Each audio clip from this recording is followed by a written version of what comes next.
So for local New England fans, the hockey and basketball seasons are over. For the rest of the country, the finals are set. We will have a look at the start of both the NBA Finals and the NHL Stanley Cup Finals in a moment. But for the Red Sox, they are trying to salvage one game in Toronto, and there was a Tom Brady sighting at Patriots camp this week. The matchup in the finals is set. Celtic beaters, the Orlando Magic, ousted NBA superstar LeBron James and his Cavaliers 4-2. The Magic beat the Cavs last night, winning Game 6 easily by a score of 103-90. So much for that dream matchup of a Kobe-LeBron NBA Finals. This game, as always, focused on Dwight Howard and none other than King LeBron James, the King James.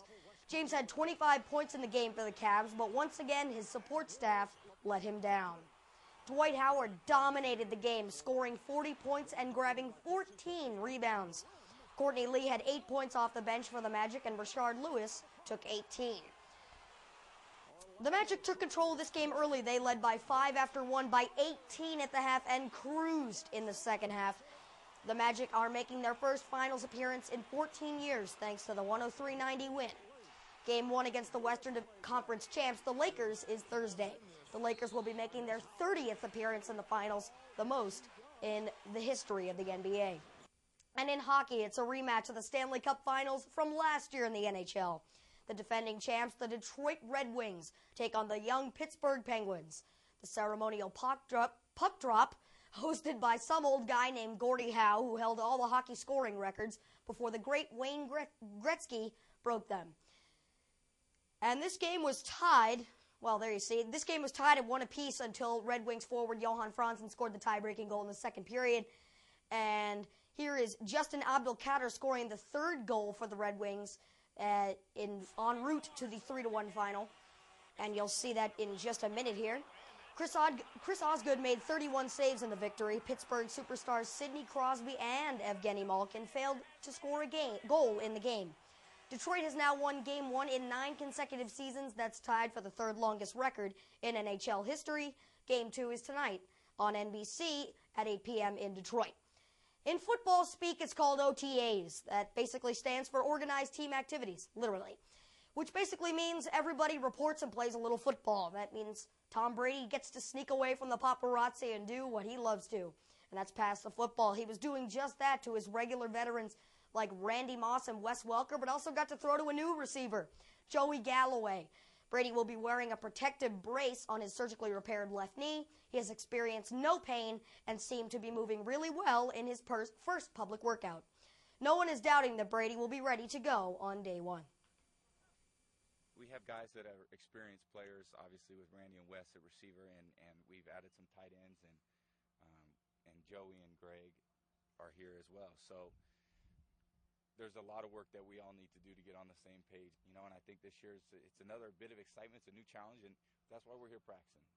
We're trying to all get on the same page, and that's going to carry over to training camp, and that training camp carries over to the season. So we've got a lot of tough opponents this year, and we got a challenging schedule, and we're going to need the work that we have. And all these new guys, I think they're a bit overwhelmed with the offense and all the terminology and the speed of how I'm spitting things out in the huddle and how I'm changing things at the line. And we're all trying to get used to that. And I wish we'd come out and throw 90% completion out here every day and everyone on the same page and no mental errors. But because we're so new to this, there's a lot of mistakes that we're making, and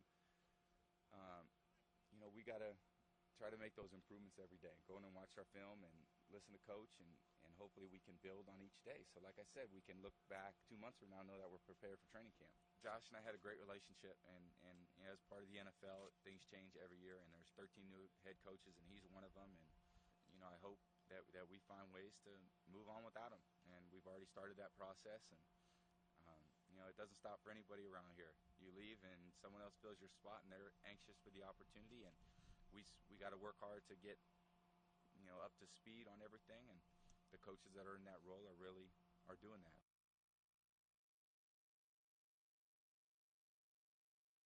In the series finale, John Lester gets to start for the Sox. The Jays counter with Ricky Romero. We'll have an update on that game after Back Talk. Yesterday afternoon, the Sox lost their second straight to Toronto 5-3. And here you see in the second inning with a 1-1 count, Rocco Baldelli goes deep for a 2-run home run to give the Sox a 3-1 lead in the second inning. That ball deep to left field. And in the third inning, Aaron Hill hits a foul ball down the right field line, and Baldelli's going to chase it. He's going to chase it all the way to the wall and then come crashing into said wall. He would leave the game with x-rays, and they were negative with a bruised knee. As you can see right there, that's pretty painful. And the struggles continue for David Ortiz at the plate. Big Papi goes 0 for 4 with 2 strikeouts, and his average is now down to under 185 and slipping. And in the sixth, Jays outfielder Adam Lynn takes Brad Penny deep for a solo home run to make it 3-3 in the first of 4 straight unanswered runs for the Blue Jays. And in the seventh, outfielder Alex Rios picks up an RBI single to score Marco Scutero to give the Jays a lead they would not give up. Vernon Wells follows with a gap double off Ramon Ramirez, who suffered the loss. The Jays take 2 straight from the Boston Red Sox, and I'll be back with an update on this afternoon's baseball games after Back Talk. But on the talk set tonight is Alex Friedgood with Jesse Mayfield Sheehan and Alec Vig, and they've got plenty to talk about. Alex? Hey, thank you, Andrew. I'm Alex Friedgood with today's YSA Sunday Back Talk with Jesse and Alec. First topic right away is Tom Brady actually showing up. We see him practicing and throwing the football around with all that paparazzi. What do you think is going on? Well, it's good that he's showing up to practice, you know. Yeah. But I don't know if he can be the same Tom Brady that he's been. His knee, he can say all he wants that it's healthy, but we can't be sure until he actually plays the game. A lot of times quarterbacks, when they get injured, might even be afraid to get hit again. But we'll have to wait and see for him. Well, on your comment with quarterbacks being afraid, I mean, Carson Palmer's never been the same since that injury. And he's even been frequently hurt later. Like this past year, he was hurt for more than half the season. Yeah, the concussion. Yeah, it's going to be really tough for Tom Brady to come back. Obviously, he's going to be conscientious about the knee, and it could cost him on some throws because you need to be able to step forward when you're trying to make a strong throw. And and remember, it's his leading leg that has been hurt, so that could be tough for him, and it could be tough for the Patriots because they need him in order to make it deep and to have a good season this year. Well, they don't need the 2006 or 7 Tom Brady where he threw 50 touchdown passes, but they need good production out of him. I feel that they just need him to play and do well.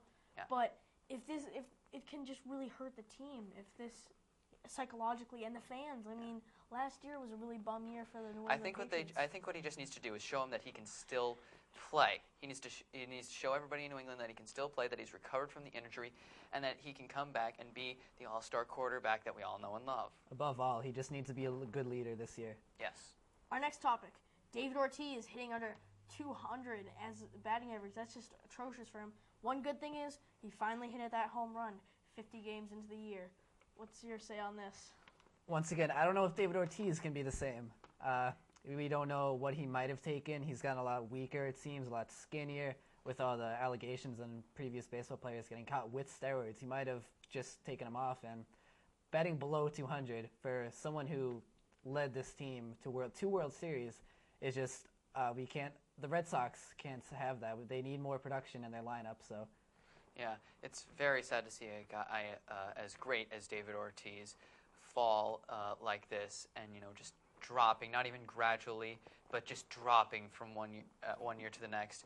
And it's sad, but I think the Red Sox need to make a decision of whether they are going to move on from David Ortiz because they need production from their offense. Their pitching is just now coming out of the slump, and they need production if they're going to catch up with the Yankees and be a competitor in this very tough AL East division.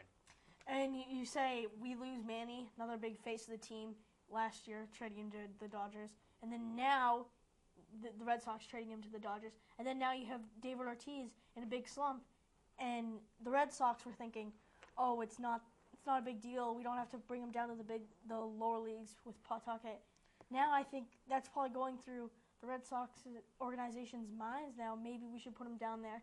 If he gets hot down there, that'll be great, and then he can use that momentum to come back up to the big leagues and then just keep on having this slump. Our next topic is Manny, an All-Star, another former Red Sox player that we had to lose. Manny, All-Star, that the Red Sox had to lose. Manny All-Star game. What do you think? He should not be allowed to be in that, especially after getting caught with, well, woman fertility drugs. Well, many people assume he's on Yeah, I was steroids. just waiting for that one. But the All-Star game is for the players who had the best first half of the year, and you can't have a good first half of the year when you miss 50 games. Yeah. I mean, I think it might get some votes, might get some support from people who are just like, it shouldn't matter about the steroids and everything because everybody's doing it. But I think there are a lot of people that are going to vote for other people that are going to vote against him, and I don't think he's going to make it to the All-Star game. I mean, the Red Sox did have him, but that's his history. That doesn't matter for the All-Star game. It doesn't matter for that All-Star game, and I think he won't make it because 50 game suspension, that's almost half the season. So our next now we're going to send it over to Danny Schulman with the commentary. Danny?